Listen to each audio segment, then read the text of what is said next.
We would like to acknowledge the Yagara people and the Turrbal people as the traditional custodians of Mianjin, the lands in which we record this podcast today. We pay our respects to elders past, present and emerging. Always was, always will be Aboriginal land.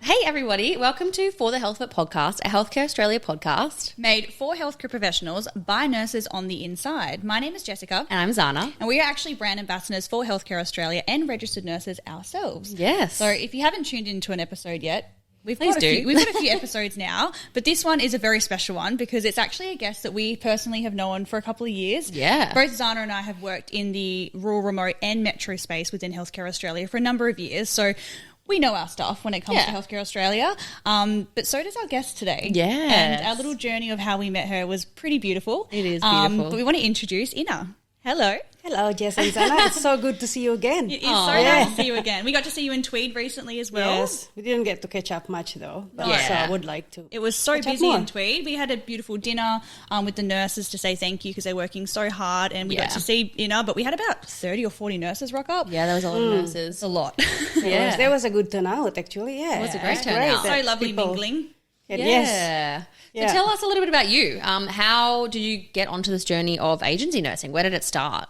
Well, when I studied nursing, well, gosh, it's almost 12 years ago. I'm 100 years old now. No. I always wanting to travel Australia, and always wanting to see places. And then I started hearing about travel nursing from a few people, and I thought, like, wow, that sounds like a good idea. But at that time, with family, with my boy was still little, I thought, like, I'll just stay in Toowoomba and work at work here in Toowoomba for a while, and maybe next time when my son's a bit older, when he's 16 or 18, I would love to try. Mm-hmm. And then, and I was there for 11 years, starting to get a bit bored and starting to get a bit, doing the same thing. Yeah. When you're 11 years in one hospital? Yeah, that's commitment. In one hospital, yeah. So I guess my most experience is in general surgical. Mm-hmm. I do lots of gut surgeries, colorectal, urology, so, everything below the belt. That's my specialty. Yeah. I love that. Yeah. Yeah, and then I started to feel a bit bored and doing the same things, and I wanted to do something different. Yeah. Mm-hmm. And my son's already like 16 years old, 18 years old. I thought, like, I think this is a good time for me to start. Mm-hmm. So I start looking into actually Facebook, and one day I just come across agency nursing. So I thought I'll give it a go, and I'll just put a little email saying, hey, I'm interested. Yep. So that's how it was. Journey began. The journey began. Yes. But you didn't dive straight into general surgical nursing. You went quite a different path than that when you first started agency. So tell us how that transpired. Well, yes. Like I said, I've been, bored doing the same things. And then when I saw the position for correction, I thought, like, ooh, that sounds good. And that sounds really different. I thought, like, what could be more different than correction? Because I've had enough of hospital work at that time. Yeah. So I thought, like, let's try this. This looks good. This must be a good, a good gig to go to. Absolutely. Yeah. So I thought, like, I'll give it a go. And then I come across your Nourish Nurse website. Yes. And I thought, like, oh, sounds like this lady's doing, correction. I thought, like, I'll see if I message them and ask them how what it is, what it's involved. And that is how it the friendship scary?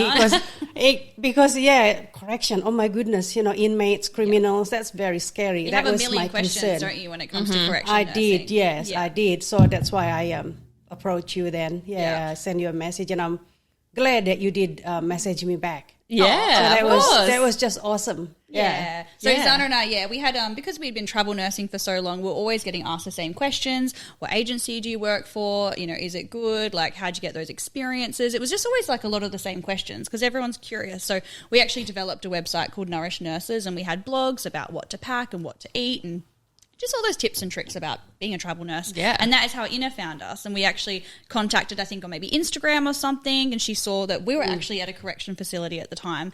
And we had never done corrections. No. But the beauty of like doing agency and working for Healthcare Australia is if you are in one area and you do actually want to grow and upskill as a nurse and as a professional, you have the opportunities. So you've seen this position, reached out to us, we told you everything that we knew about it, and then you came and joined us. Yes, Yeah, I did. and then we got to meet you face to face, which I was did. so amazing. That was good. And I was like, I think that first day of Yes. orientation, I saw you and I was like, Sana, I'm here. And I was like, oh my gosh, you So made happy it. to see you. Yeah. It was so good. Oh, and then yeah, yeah. not only did you just do one contract, so you can do a contract of like 4, 6, 8 weeks, you actually stayed for an entire year. I certainly did. Yeah. So, yeah, my contract was like 5 weeks. That was the first contract, Yeah. was 5 weeks. I was, my consultant at that time did make sure that I am going, to stay, make sure that it was really good that she told me that, inmate can be intimidating, can be manipulative. It can be a hard work and things, which is, I'm grateful for that because at least she told me the way it is, not sugarcoating anything, you know. So she made me aware of that. So I have that awareness. So I wasn't there and looked like a deer in the headlights or something. Yeah. So because I know what to expect. Yeah. So and I thought like, yeah, well, I would like to stay and see. And that the first couple of weeks was a bit overwhelming with trying to, the system, the computer system was a little bit. It's hard to get around your head. I think it's something that you have to do it, to learn it. Yeah. So that was a bit overwhelming the first couple of weeks. But after that, once I get a hang of that, I was actually liking it. Yeah, and then you were running the joint. Then you're Yeah. like, oh, I'll stay here. I love For an this. entire year. So now you've got on your resume, you've got 1 year's correctional nursing experience, which Correct. is so amazing for your professional growth. And then also personally, like you got to like go traveling, you got to earn some really good income. Yes. Like, so when you're doing a rural remote contract, you get your flights or if you don't want to fly, if you want to drive, you get your fuel reimbursed. So your travel's included and you get your accommodation included. So you had your accommodation included when you were doing this contract for an entire year, actually. Yes.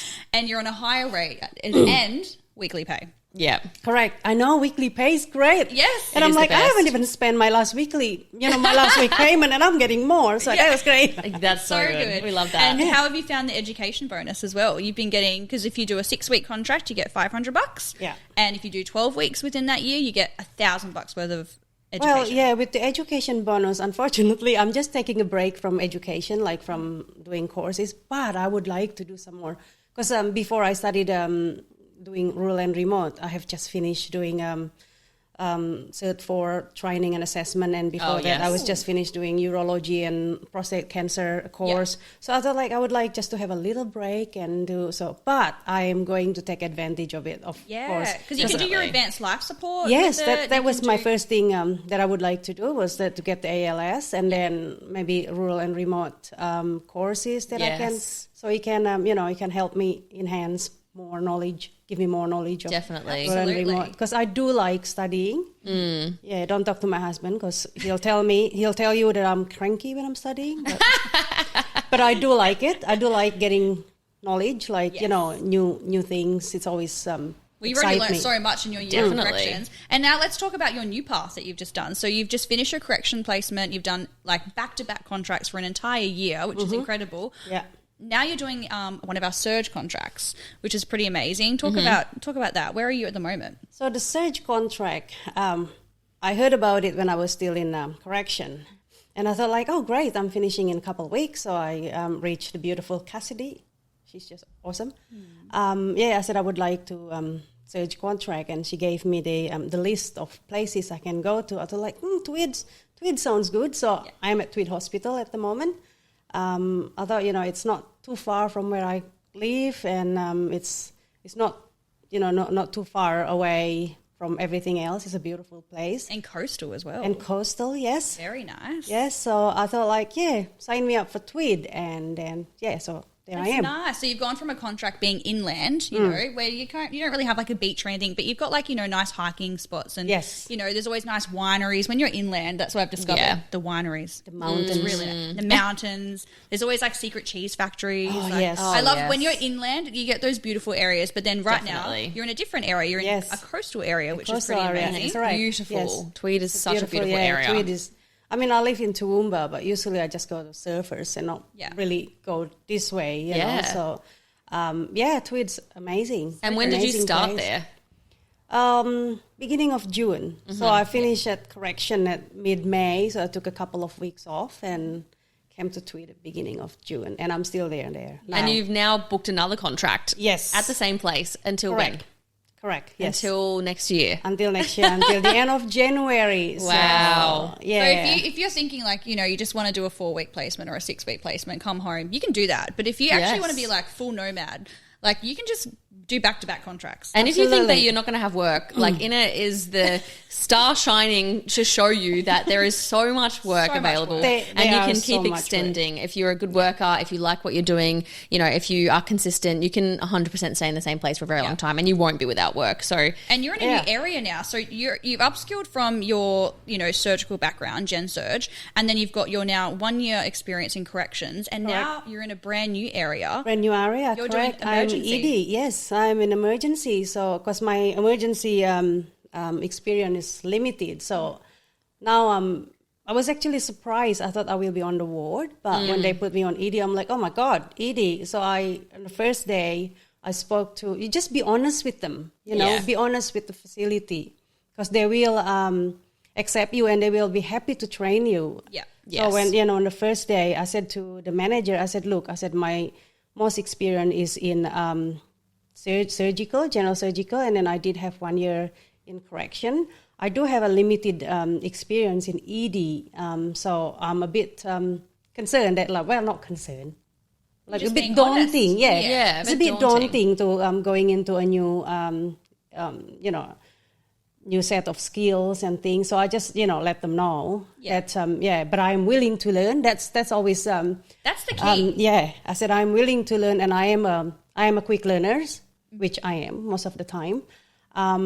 And I'm willing to learn, and I'm here. I'm ready to work hard. That's Exactly. so great. That's So, exactly what happened during yeah. my experience. It's like I always wanted to learn new areas, but I was just in that place where I didn't want to stay. I was in Perth, Western Australia. I didn't want to stay there. And, you know, when you're trying to get into things like ED and you're staying in a city, it's very competitive to get into those kind of environments and those areas. So when you actually do take that leap and you become a rural remote nurse, smaller facilities actually are willing to train you.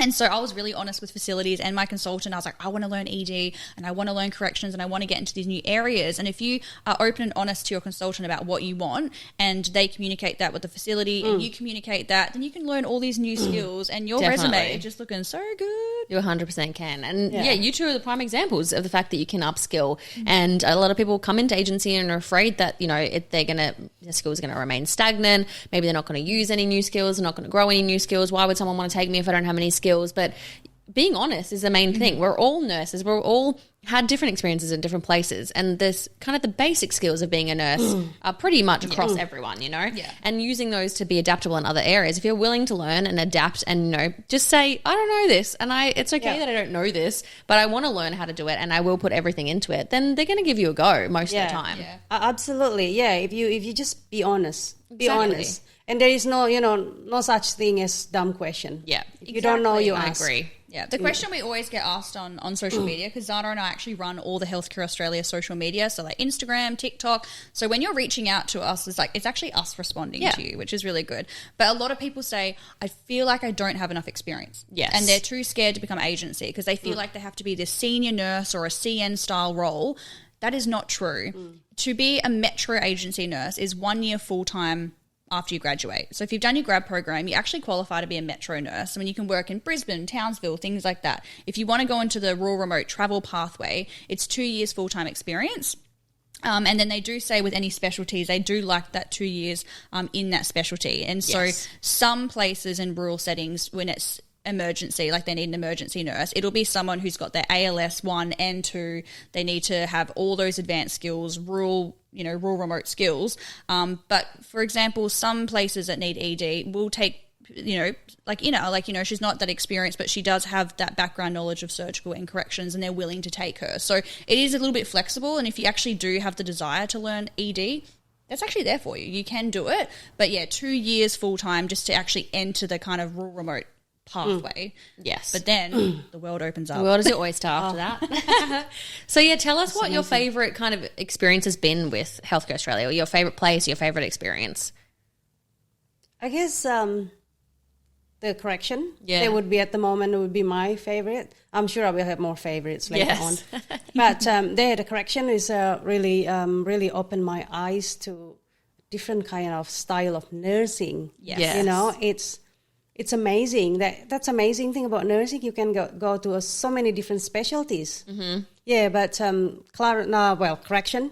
Yeah, the correction. Yeah. Is I agree. I do miss it quite a lot working in corrections. It's so different. It's so autonomous, and you can, run your day how you want to run your day. It's like running a primary health care facility, really. Yeah. It's all kind of like community care based. So you can kind of run your own day, which I loved. And I love being able to kind of work for myself, and, you have your inmates that you look after, and you develop such great rapport. And it's just so different, but I do miss it daily. It's very, very hard work, very busy. It is, yeah. I think when I was in correction, I can actually learn how to trust my gut instinct, my gut feeling. Yeah, I like that. When you see someone coming in, you're fine. But then you see someone, because not all inmates are the same. Yes. Someone that you feel like, I don't know if I want to be with you, too close, or without any officer like really close nearby. You get that, and then you can distance. Yeah, you can actually feel who's genuine, who's not. Yeah. So I think that's really trying to read what is not being said. Yeah, and that is such a great skill to have for emergency as well, because you're seeing these people come in that half the time don't tell you all of the things. So using that gut instinct in ED is extremely important, because you're seeing people straight on face value. You can have inmates come in, you could have prisoners that are no longer in prison, and they've, you still have that gut instinct about people and community people that come into the ED. So that's super beneficial for your role now, definitely. Also, with correction, you actually, before I went to correction, I always think that all criminals are like bad to the core. Yeah. But that's what everyone thinks. They think, oh my God, if you're in prison, you're a bad person. Yeah, but no, actually, So it's really, especially the mental health stuff. Like I don't have much experience in mental health at all. But you do correction, now. You've got a whole year of it. Yeah, and the correction, it was really opened me up to that, to give me that experience on the mental health, the importance of mental health, the mental health issues. Yeah. I think that we face, every day in society, definitely. And why they like that. Some of them have no choice, and it just, so it's you learn their stories. Right. Yeah. Something that I was so passionate about working there after I'd worked there for so long is that it really makes you assess like people in the community as well. It makes you assess everyone that you interact with and give them a chance, because you don't know why or where they've ended up in this place. Like, you see homeless people on the street, or you see prisoners, and you think, oh, they've done that to themselves. Or, you think, those natural thoughts come to your head as because it's kind of conditioned in you to think that. But really, you need to take a step back and be like, well, actually, why are they in this position? And you get to know their stories. And some of them have severely traumatic backgrounds that you think, actually, if I was in that position, who knows where I would have ended up. Yeah. And you really take people for, who they are and, the things that they bring, rather than the circumstances that are around them. And I think that's a really important thing to have as personal growth as well, just for dealing with people. It's such an important thing to know, and to treat everyone the same, treat everyone with kindness. See, whenever I do reception, the first thing I will say to them will be, I introduce myself, I tell them my name. Yeah. No, not the full name. And exactly. The first thing I will say to them, look, my name, I'm a nurse. My name is Irna. I don't care what you do. You are my patient. Yeah. To me, you are my patient. You are not an inmate. So you can be as honest as you like with me. And this conversation is stand between us. Yeah. It's respect. Exactly. Once you put that respect out, and you're going to get that respect back, especially with prisoners and people who have been through some very traumatic things. They want someone that, is going to respect them, because if you're not going to respect you, they're not going to respect you back, and then the cycle continues. But if you create that space for them and you hold that, place for them to be honest and be themselves, then the relationship and the rapport that you build is so much better. You've learnt some amazing skills. You have. I have. And it all begun because you started with Healthcare Australia. I know. Yes, Very correct. amazing. Yes. Very amazing. Yes. So do you have any visions of where you want to go next? What are your ultimate goals with agency nursing? Where do you want it to take you? Travel Yeah. around Keep Australia. Yep. Places that if we go as tourists, we don't normally go to. So like off the beaten track. The further, the better. Yeah. I love adventure. So adventure. All right, Amazing. That's my next. We're going to do some rapid fire questions just Okay. for some fun. Oh. So, would you prefer to be, what's a nice coastal town? I'm trying to think of. Or would you rather go to Bega, where the cheese is made? That's what we always call the little Bega cheese, which is coastal in New South Wales. Yeah. Or would you choose Tennant Creek in Northern Territory and be like rural out there? Well, I've been to Bega and it is beautiful. Have you? But I would like to go to Tennant Creek Tennant because Creek. I have never been there. Yes, and if you do a stint in Tennant Creek, you've got like Uluru that you can do, and you can adventure all through Northern Territory, do Kakadu National Park. Yeah, I think Tennant Creek's not near the border of Queensland and Yeah. I have Northern no Territory, idea. I believe. It's somewhere in Queensland or Northern Northern Territory, but either way, very. No, it's in Northern Territory. Is it? Yeah, because I signed a contract to go there, Oh, but then the did you? borders kept closing on Oh me. damn! Well, the Dang. borders aren't closing anymore, guys. So the Tennant borders are Tennant open. Creek it is, yeah. And Alice Springs. Cool. Oh, like, yes. all those bits. I would What's like to go to rapid prison. I mean, not prison. fire? You don't want to go to Not prison. prison. Would like to work in prison in Alice Spring. Oh yeah. Yes, the correction at Alice be Spring. fascinating. That would be fascinating. That would be awesome. I think that would be Yeah. a All right, nice add that on the list. experience. So yes, it's in my list. On my Yeah. list. Very nice. Yeah. Very nice. We're Rapid going fire to do some more question? rapid fire questions. These ones are very random. Yeah, they are. But what is the weirdest thing you've ever eaten? Can you think off the top of your head anything? During contract or Just in Either. life. either? Live, yeah. Live octopus. Live octopus. Baby octopus. But That was Did alive. you say It's live? alive, yes. Wait, so it's Where? still just like wiggling around. Where like, was this? Oh, I used to work with a group of Korean Yeah. back when I was in Indonesia. And they took me Wow. to this Korean restaurant. And this waitress just came with a big bowl with about 10 octopus alive swimming around. Oh I'm my like, God. how the heck? Is this, are we going to cook this? He said, no, you just eat it. So one of the guy grabbed the octopus, hold it the head, and just squeeze the water out of the tentacles, and she just put it in the sauce, put the head on the sauce, and just Oh pop my it in his goodness. mouth. And he was wearing glasses, and the tentacles curl over his face and holding onto his glasses. While he was eating it. No. Wow, I love this question, question- so much. But this was like, years ago before we have video cameras. I would have man. put on a camera, but I would never forget. Wow. So they dare me to do it. It was actually quite nice. Wow. A bit grizzly, but it's nice and salty. And What a way to end that podcast. It's That actually was nice. great. That's great. Wow. Well, Inna, you've had a world of experiences, and we very much thank you for joining us today. We are just amazed by the growth that you've made since we first met you, personal growth and professional growth, and you should be super proud of where you're at. And yeah, we can't wait to hear all the journeys that you're going to go on after I'm this one. looking forward to it. And So thanks to good. you for encouraging me to come to correction. Thank you. Because I was really, really scared. And Yeah. when I asked you, I said, is it safe? And then your answer was like, if it is not safe, will we be here? I thought Exactly. oh, that's a good point. You're like, Yes. wow, she's hit the Okay. nail on the head there. Yes, and we actually Yeah. do have a correctional blog out there. If anyone is, listening to this conversation and wants to read a little bit more, there is a correctional blog on the Healthcare Australia website under the blogs there. So we actually write heaps of blogs every week. We release a new blog, so go read, what we're up to, our experiences and things like that. So and reach out on Instagram, Facebook, TikTok, YouTube, all that. We will answer all your questions that you need. All right. So thanks, guys. We'll see you Have next a good time. week. Bye. Bye.